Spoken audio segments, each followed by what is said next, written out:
Like, yeah. I actually have it saved as the Cookout anthem. Yep. I'm telling you.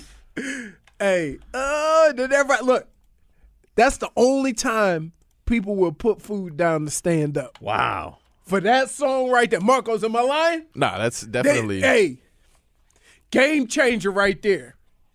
That means your barbecue has officially begun. I like it. Yeah. I like it. All right, Leroy. So we got news yesterday with the Miami Dolphins, with their opponent. Danny Dimes, he's out. It's gonna be out from week to week. Apparently, I didn't even know this. Do you know the New York Giants backup? Mike Glennon. Yup. Light-skinned Joe Flacco? Well, I mean, Wait, what? He's even lighter. Joe Flacco is kind of like Italian. Oh, all right. Gotcha. Mike Glennon is Pale. Oh yeah. Yeah. And skinny. Kind of looks like a giraffe, to be honest with Longest neck in the he got NFL. the longest neck. Long Dude. neck. Yeah, it's a long neck right there. Dude, could you imagine that order to check? I tell you what, man, Dolphins are kind of they're getting lucked out with this kind of quarterback run right now. Look, I don't care about your luck. I don't care about anything. But I'm saying, string up some W's. that's this is looking good, man. Because you got this, then you got whoever the hell next is going to be for the Jets. I mean, I guess it's going to be Zach Wilson the next time they face him instead of Joe Flacco. Tell you what. Why am I more scared of Mike Glennon, though? Why? Yeah, Really? Because I have no idea I haven't seen this guy play football in 2 years or something like that. Nobody has. I feel like he's going to do something we're not ready for. Man, Mike Glennon got one of those shocking contracts. You're like, what? And then they were just rats off a ship on him immediately. I mean, but the most shocking contract has to be Nick Foles. Yeah. Well, I mean, he's not. It's not shocking. They're still paying him. It's not their contract though. The Jaguars paid him. So if but you want who's to, paying him now? The Jaguars still paying him?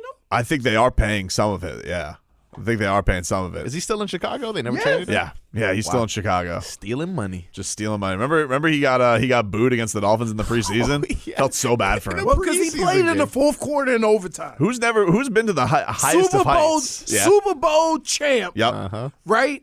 He won the Super Bowl, and they couldn't wait to get Wentz back in. He's still loved too. Like I was talking to an Eagles fan who works here the other day. They're like, "Miss Nick Foles." Like, really?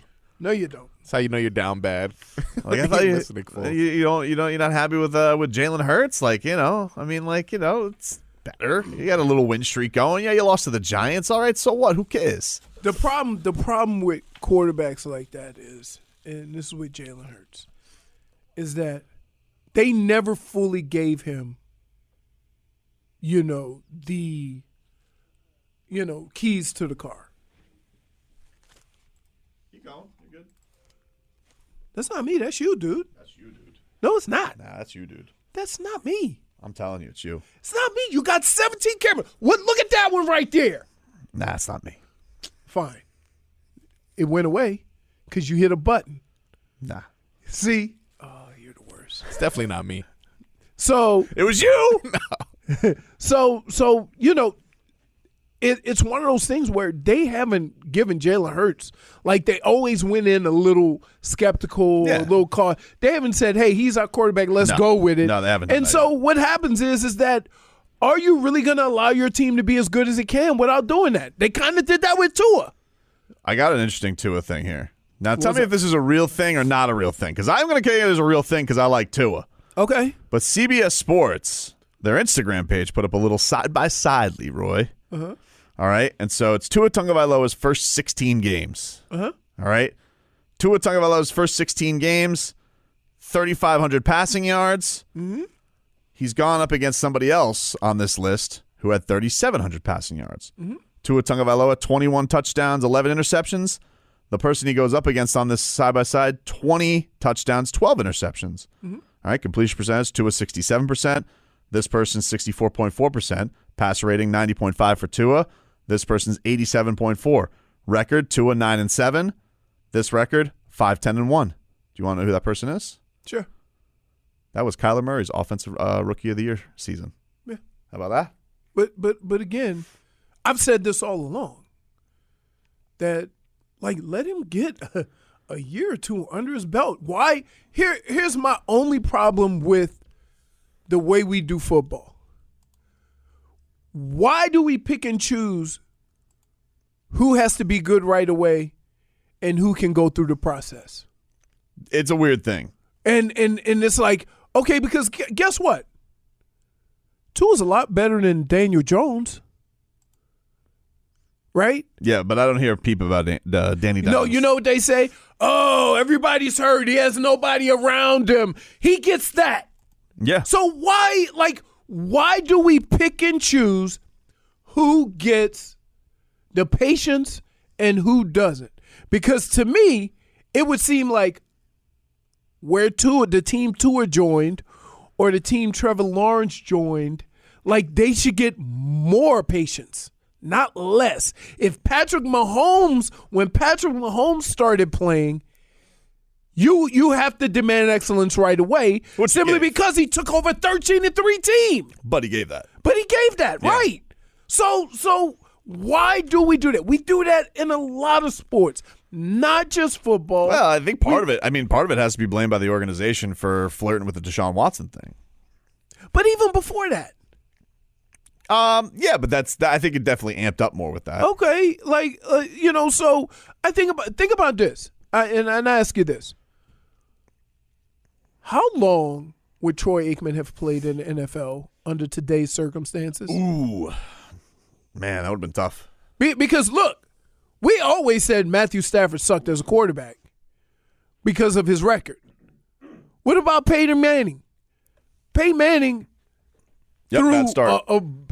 Terrible. All these guys. What about Tom Brady? Go look at Tom Brady's first year. Now they won the Super Bowl. Mm-hmm. But go look at his numbers. If you look at those numbers, you would say. Well, that's the thing that's interesting about it, though, is that Tua, he comes in with all these expectations. He's looked upon as a can't-miss star, right? Mac Jones, he's doing all the Tua stuff that Tua did last year. Right. With a team that has the pedigree because it's the Patriots, and they love it. They're like, intangibles. Right. And I'm not taking anything away. Mac Jones has been great. He's executing fine. He's doing what he's got to do. But everybody's happy with it. Nobody has a problem with it. And go look at football, folks. Every quarterback is throwing these little short passes. Yeah. Like, there's not very many. Like, yeah, everybody takes their 5 to 10 shots down the field. Everybody has, when they're 3rd and 7 or 8, they throw the ball 10, 15 yards down the field. Okay, this is nothing new, but it's not unique. What Tua is doing is not unique to him because he doesn't have talent. And that's where we go with that. Like, we take, they don't do this offensively because the quarterback can't do it. I'm with you, man. It's a strange thing. I've been fighting this fight for 2 years. Those numbers with Kyler Murray, because I love Kyler Murray. Kyler Murray is one of my favorite quarterbacks to watch. He's fun. By the way, did you see Dan Orlovsky, your boy? You love Dan Orlovsky. Don't look at me like that. Dan Orlovsky going to bat for Tua. He was like, now everybody's going to bat. We don't want you. Wow. We don't don't want you. Rats off a ship on Dan Orlovsky? We don't want you. Dan Orlovsky says, what if you get this kid with an offensive line, another receiver or two? If they do the right thing and protect him, he becomes a Drew Brees type player. And then he tweets out on his little comment from NFL Live. He says, just watch Tua, actually watch him play. Now envision with a good O-line and one more piece outside of Waddle and Mike G. ... What if? I do love that. This is one thing. I do love how happy everybody is right now. Deserved. They were through a 7-game losing streak. And we talked, is it possible they run the table? Look, the schedule doesn't look as daunting at the end of the year as it maybe did.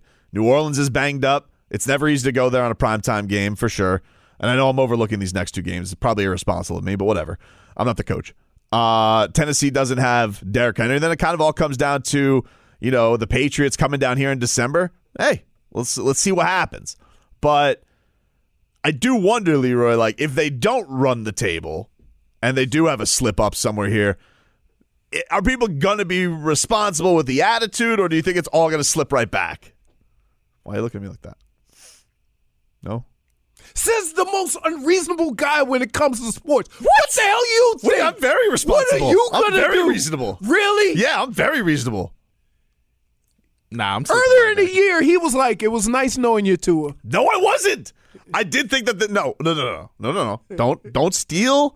What? Don't stealing misrepresent nothing. what I said. I'm repeating. What I said was that this organization is very clearly rats off a ship on him, very openly flirting with another quarterback while they still had him. And they made him go up there every week asking, like, Tua, how's it feel? Tua, they don't want you. And he goes, I love Christmas. Like I love Christmas. Like, this is like, you're breaking the kid's heart and you're making him ask all these questions. And now we're, the team's on a roll. They've won 4 straight and everybody's happy right now. And maybe they'll run the table. Maybe something incredible will happen and they finish 10-7. It's not, I look at the schedule, I say, it's not out of the realm of possibility. But what if they slip up? What if the NFL happens? What if they slip up? What if something happens? Are people going to be like, you know what? I still want it this year to watch the young guys develop. I still like the pieces. I like the groundwork that's being laid. Or if they go and have an oopsie-doo on Monday Night Football against the Saints and Trevor Siemian, are people going to be like, bums, the entire way? Because now listen, it's not undeserved. You don't have a 7-game losing streak. That's how that occurs. Like, don't have that in the middle of the season, and this wouldn't have been a problem. But I wonder what that's. I do wonder, like, is this all? These feel goods. Are we in a honeymoon stage right now, or like maybe even not like a honeymoon stage because we've been married to Tua, but like a re-spiced up, like maybe like Tua got some new lingerie, like really spiced it up. I'm sorry. No, that's more example. That's more example. No. I don't know what. What I meant to say was we're trying some new things. Oof. Maybe some candle wax, Tua. Some hot candle wax in the bedroom. -1. So bad. So god awful bad. Like, what are you doing? Like, maybe how did we even get here? Got some new lingerie. Stolen McRib, I'm uncomfortable with your analogy. We all are. We all are. Shay Fig's like disgusted with me. Grown ass men don't get negligee. First of all. What about that Rihanna? She sells the lingerie for the men. She's pregnant now. Is she? That's what they're saying. Oh, baby Riri. So you're saying I don't have a chance? I'm sorry, man. It's the only thing holding me back, huh? I was just saying, like it's like you ever find like a zone with a relationship, you're just like, I like the way this. I like the beat to your drum. No. Dude, you disgust me right now. I don't know what to say. Like, stop. Why are you trying to make the Tua negligee thing work? It's over. It's over. Keep it moving. I've done some bad analogies that everybody just look up and say, huh? But that? Come on. Oh, man. When what part of your brain said, ooh, this would be a funny one? Nobody. I didn't think it all the way through. It was kind of like a false start. Like, you think the plays, maybe I didn't know the snap count. Yeah. And I thought I was going in a good direction, but I went too far. I'd say. Guy goes, I just tuned into the radio show. I'm really, really confused. Leroy, get out of there while it's still safe. It's too late. Right. No, see here. In 11 minutes, all hell about to break loose. Another guy says, Jags and Atlanta losses, very bad. Agreed, very bad. Like, if that does happen, you're going to look back on that and you're going to be kicking yourself.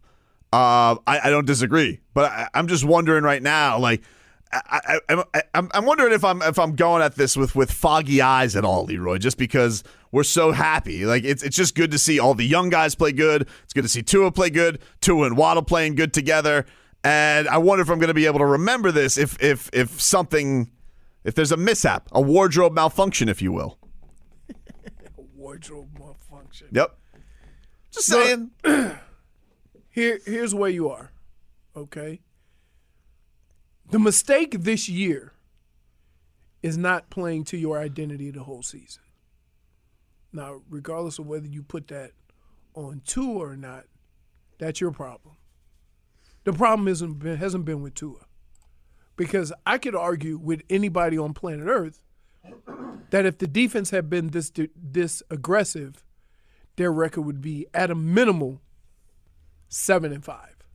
Yep. Okay? I'm not putting that on Tua because I'm smarter than that. So anybody who would put that on Tua, okay, is a clown. And that's the reality of it. The difference in the first 8 games and the last 4 have nothing to do with Tua. Don't make it about Tua. A little bit to do with him. No. A little bit. No. A little bit. No. And Waddle. No. Came in off at the bench. No. Jacoby Brissett was bad. Okay, but I'm talking about Tua, the actual person. They're going to make it about the quarterback. You can make it about the quarterback position. Orlovsky did. Really? Drew Brees type. Hey, Dan! Talk to me when you know how big the football field is.